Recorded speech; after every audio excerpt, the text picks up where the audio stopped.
प्यारे दोस्तों नमस्कार। गुरुजी नीरज स्टडी चैनल में आपका बहुत बहुत स्वागत है। दोस्तों आज का हमारा टॉपिक है हिंदी व्याकरण के अंतर्गत व्यंजन, जिसमें हम व्यंजन का पार्ट 2 के अंतर्गत ऊष्म व्यंजन, संघर्षी व्यंजन, संयुक्त व्यंजन, जिसमें उच्छिष्ट और संयुक्त तथा आगत व्यंजन को ध्यानपूर्वक समझना, जो कि सभी कॉम्पिटिटिव एग्जाम के लिए वेरी वेरी इंपॉर्टेंट है। दोस्तों वीडियो पूरा देखिएगा, स्किप नहीं करिएगा, जिससे आपको पूरा लाभ मिल सके। तो चलिए दोस्तों, वीडियो अच्छा लगे तो लाइक करिएगा, सब्सक्राइब करिएगा तथा एक प्यारा सा कमेंट करके अवश्य बताइएगा कि वीडियो आपको कैसा लगा। तो चलिए दोस्तों, आज का सेशन हम शुरू करते हैं। तो व्यंजन के अंतर्गत आज हम उस व्यंजन और संघर्षी व्यंजन के बारे में बात करने वाले हैं। उष्म और संघर्षी व्यंजन को हम सबसे पहले परिभाषा के माध्यम से जानेंगे। यहाँ पर परिभाषा में देखिएगा कि जिन वर्णों के उच्चारण के समय वायु मुख में रगड़ उत्पन्न करके साथ साथ ऊष्मा भी प्रकट करती है, उन्हें ऊष्म व्यंजन कहते हैं। तो चलिए इसका उदाहरण देखते हैं। उदाहरण देख लीजिएगा।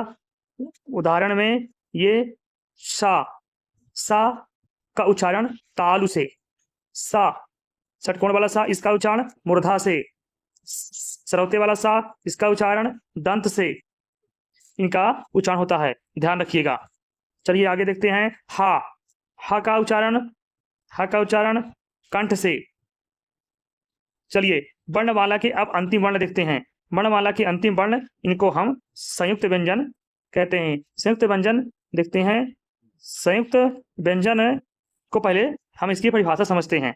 संयुक्त व्यंजन जो व्यंजन दो व्यंजनों के योग से बनते हैं, उन्हें संयुक्त व्यंजन या मिश्रित व्यंजन कहते हैं। यानी कि साथियों, यह दो व्यंजन के योग से जुड़ करके बनते हैं, इसलिए इन्हें मिश्रित व्यंजन कहते हैं या संयुक्त व्यंजन कहते हैं। अब इसका उदाहरण देखते हैं।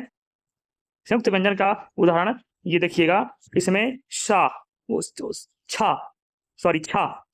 जो है का और सा से मिलकर के बना है। अब त्रा जो है ता और रा इन दोनों से मिलकर बना है। ज्ञा देखिए, ज्ञा जा और इया इन दोनों से मिलकर बना है। इन सबको हम क्या कहेंगे? मिश्रित व्यंजन या संयुक्त व्यंजन कहते हैं।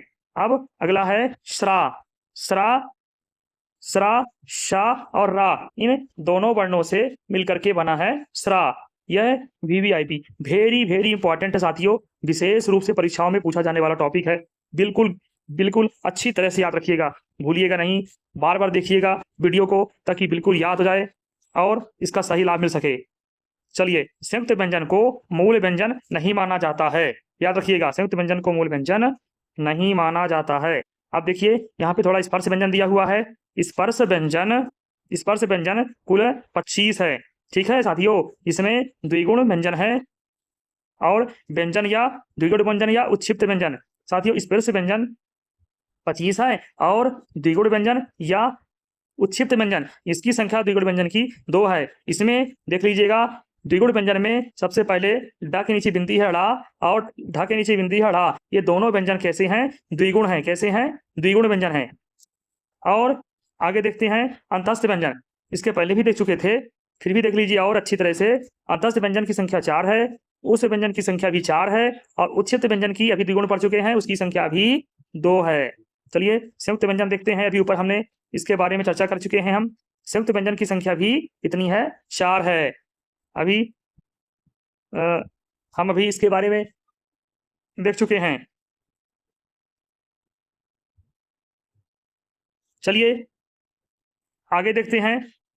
अब हम संयुक्त वर्ण देखते हैं। संयुक्त वर्ण क्या है? संयुक्त वर्ण 2 वर्णों का योग है, जानते हैं। अब संयुक्त वर्ण थोड़ा उदाहरण देख लेते हैं। संयुक्त वर्ण के अंतर्गत देखिएगा, जिसे यहाँ पे ये द लिखा है, द या, तो यहाँ पे दा और या इन दोनों के योग से बनकर मिलकर के बना है द्रा। ये द्रा जो बना हुआ है द्रा, तो द्रा किससे बना? दा और रा इन दोनों वर्णों के योग से बना है। ये दा और वा के योग से मिलकर के बना है। करा देखिएगा, का और रा इन दोनों वर्णों के योग से क्र बना हुआ है। पा और रा के योग से प्रा बना हुआ है। इन सब वर्णों को बिल्कुल याद रखिएगा। चलिए आगे देखते हैं। विद्या विद्या में इन वर्णों को देख लीजिएगा ध्यान से। विद्या, वा, ई, दा, या, आ, 1 2 3 4 5, इन 5 वर्णों से मिलकर विद्या शब्द बना हुआ है। चलिए आगे देखते हैं। आगत व्यंजन। साथियों, आगत व्यंजन जो है यह है दो जो अन्य विदेशी भाषा से हिंदी में आए हैं, उन्हें आगत व्यंजन कहते हैं। इसके पहले जब हमारा स्वर का वीडियो था, स्वर वाली वीडियो में आप लोगों ने देखा होगा आगत स्वर। अब इसमें आपको देखने को मिल रहा है आगत व्यंजन भी होता है। आगत व्यंजन के बारे में इसमें हम चलिए आगे समझते हैं उदाहरण से। आगत व्यंजन देख लीजिएगा। का, यहाँ पे का, ये देखिए आ, का, खा, गा, जा, फा, इनमें नुक्ता चिन्ह लगता है। साथ ही नुक्ता चिन्ह, नुक्ता जानना है। जैसे यहाँ पे जो है, जैसे ये आ लिख दिए तो इसके नीचे ये इस प्रकार से छोटा सा रहता है। जैसे यहाँ पे का लिख दिए तो इसमें इसके नीचे छोटा सा रहता है चिन्ह, इसी को बोलते हैं नुक्ता चिन्ह। समझ गए होंगे साथियों। चलिए आगे देखते हैं। जा और फा को उच्चारण के आधार पर, किसको? जा और फा को उच्चारण के आधार पर हिंदी में शामिल कर लिया गया है। चलिए आगे देखते हैं। कुल 6 वर्ण में नुक्ता चिन्ह लगता है। याद रखिएगा, कुल कितने वर्णों में? कुल 6 वर्णों में नुक्ता चिन्ह लगता है। ये सभी परीक्षा की दृष्टि से बहुत ज्यादा इंपॉर्टेंट है, वेरी वेरी इंपॉर्टेंट है, इसलिए इसको ध्यान रखिएगा। अब यहाँ पे 6 वर्णों में नुक्ता चिन्ह लगता है तो उसको ध्यान से यहाँ पे समझिए। दिया हुआ है स्वर। स्वर जो है इसमें से एक स्वर और 5 व्यंजन हैं जिनमें नुक्ता चिन्ह लगता है। एक स्वर और 5 व्यंजन। अब उदाहरण देख लीजिए। जैसे यहाँ पे राज, यहाँ पे नुक्ता चिन्ह कहाँ होगा? ये लाल से वर्ण हम इसको हाईलाइट किए हैं, जा, इसमें नुक्ता चिन्ह जा में आएगा। तो राज सत्ता, यहाँ पे राज सत्ता। फिर यहाँ पे देखिए राज रहस्य, जा है, इसमें नुक्ता चिन्ह आएगा। अब आगे देखिएगा। फा, यहाँ पे है फन, क्या है? फन, फा, तो यहाँ फा में नुक्ता चिन्ह आएगा ऐसे, तो फन, नाग का फन। फिर यहाँ पे फन, यहाँ पे बना है, ये नुक्ता चिन्ह आया तो फन, ये फन से हुनर। चलिए आगे देखते हैं। सर्वप्रथम राजा, बहुत ध्यान रखिएगा।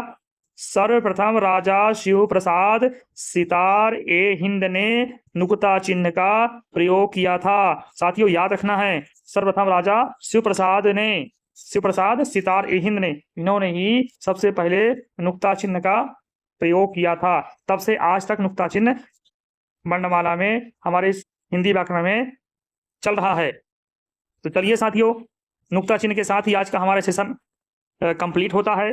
चलिए दोस्तों, वीडियो कैसी लगी एक प्यारा सा कमेंट करके जरूर बताइएगा, और हम नए हों तो हमारे चैनल को सब्सक्राइब कर लीजिएगा, लाइक करिएगा और दोस्तों को शेयर कर दीजिएगा, ताकि जरूरतमंद व्यक्ति की सहायता भी हो सके। तो प्यारे दोस्तों, आपसे हमारी मुलाकात अब अगली वीडियो में होगी। तब तक के लिए दोस्तों बहुत बहुत धन्यवाद। जय हिंद, वंदे मातरम।